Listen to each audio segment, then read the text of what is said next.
সবাইকে ঈদুল আজহার শুভেচ্ছা। সো সামনে কোরবানি আসছে।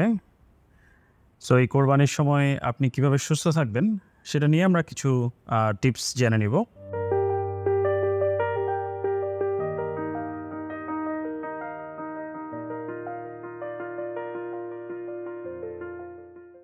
সো কোরবানির একটা অংশ হচ্ছে যে আমরা গরু কিনি, খাসি কিনি এবং কোরবানির দিন থেকে শুরু করে এরপর কয়েকটা দিন যেটা দেখা যায় যে আমরা অনেক মাংস খাচ্ছি।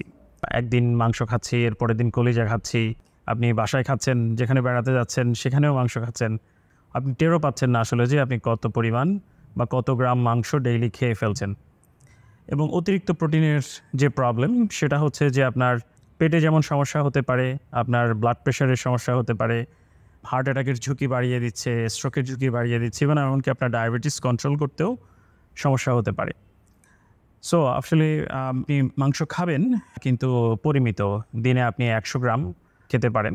সাথে সালাদ, ভেজিটেবল, তরকারি, ডাল এগুলো রাখতে পারেন।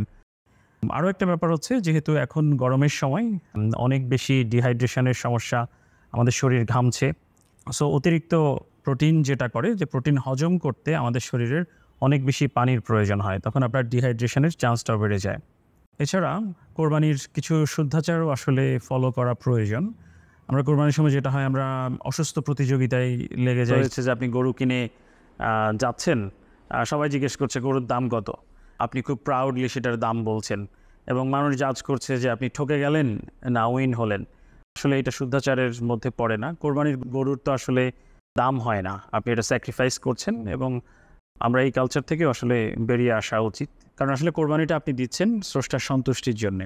এবং আমরা অনেক সময় লোভ দেখানো অনেক মানুষকে দিচ্ছি মাংস, যেটা শহরে বেশি হয় এবং দুঃখজনক ব্যাপার হচ্ছে এই মানুষগুলো এই মাংসগুলো সংগ্রহ করে কিন্তু বিক্রি করে দেয়। সো আমরা এবছর যেটার দিকে মনোযোগ রাখা প্রয়োজন সেটা হচ্ছে যে আপনি সেই মানুষগুলোকে খুঁজে বের করবেন যারা আসলে এবছর কোরবানি দিতে পারছে না, কিন্তু কারো কাছে চাইতেও পারবে না। সো তাদের কাছে আপনি যদি পৌঁছে দেন তাহলে তারা আসলে উপকৃত হবে এবং কোরবানির যে মূল লক্ষ্য সেটা বাস্তবায়ন হবে।